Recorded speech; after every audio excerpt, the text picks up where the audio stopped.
انا يا بابا وحشكم. يخرب بيت امك بقى. كاتك اللهم صل وبارك على سيدنا محمد وعلى اصحابه اجمعين. حبايبي متابعين، احلى متابعين واغلى متابعين حنين يونس، يا رب تكونوا بخير واحسن حال، اللهم امين رب العالمين. نرجع بالتكات والحركات واحلى تكايه واحلى طبعا وصفه جديده، وان شاء الله تنول اعجابكم، اللهم امين رب العالمين. بس بسرعه في المربع الاحمر المشط ينزل بسرعه، اشترك لي في القناه وفعل زر الجرس عشان كل ما انزل فيديو يوصل لكم بمنتهى السرعه. بحبكم في الله مليون طبعا. شكر لكل اخواتي، كان اخ او اخت طبعا معايا واشتركوا لي ودخلوا لي في الصفحه، اكتروا كمان وكمان عشان يبقى جيش اسمه يوميات حنين. بحبكم في الله مليون تحيه طبعا. كل متابعيني اللي بتروح طبعا في جولاتي وبيعجبها اللي طبعا الاسعار والموديلات، متشكره ليكم وذوقكم وانا عارفه. وطبعا بعدي بس انا فتره وبعدي بشوف طبعا في ناس الحمد لله اللهم لك الحمد، دي محبه طبعا، دي محبه ورزق طبعا اللي انا بتعامل معاه. مليون شكر ومليون تحيه طبعا. كلكم كل سنه طيبين، كان مسيحي او مسلم بمناسبه راس السنه. يا رب السنه الجديده تكون ايامها كلها سعد وهنا عليكم، اللهم امين رب العالمين. طبعا كل صاحب القناه اللي هي طبعا ما قدرش اللي هي تحققها وما حققتوش طبعا السنه دي، تحققوا السنه الجايه ان شاء الله. كل حاجه مع الصبر طبعا. تاني على طول اقول الكلمه دي في طبعا في المقدمه بتاعتي. طبعا لا الصحه ولا المحبه طبعا ولا الرزق، دي بايد بني ادم طبعا، بايد ربنا. ربنا يديمها عليا وعليكم، اللهم امين رب العالمين. ندخل كده بالتكات والحركات طبعا، احلى طريقه خليه نحل، ويربي ينول اعجابكم، اللهم امين رب العالمين. تحيه طيبه من القلب لكل اخواتي اللي معايا في الصفحه، بحبكم في الله. ندخل كده ونسمي بسم الله، واحلى تكات واحلى حركات واحلى طبعا طريقه واسهل طريقه طبعا خليه نحل. النهارده هشتغل طبعا على نص كيلو، حابه تعملي كيلو ما فيش مشكله، بس انا حاسه طبعا هو كيلو هيكون كتير جدا.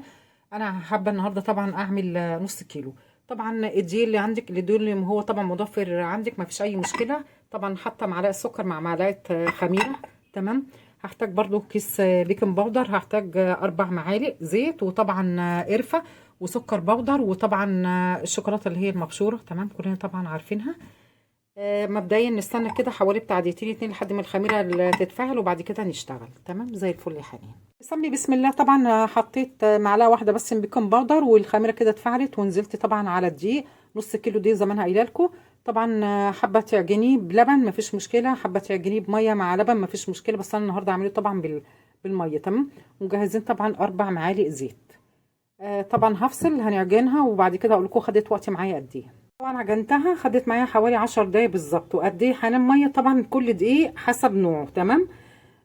نسمي كده بسم الله. طبعا هغطيها بالاسترتش ونحطها طبعا في مكان دافي، وما تخمر نرجع مع بعض.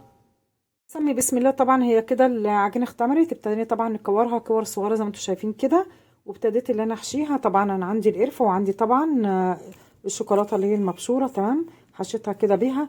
طبعا هكمل كميه في قلب الصينيه، وبعد كده هنحطها جوه الفرن بتاعه البوتاجاز طبعا تخمر، وبعد كده نبتدي ندخلها على التسويه. طبعا بألف انا اللي شايف وبألف انا اللي هاكل.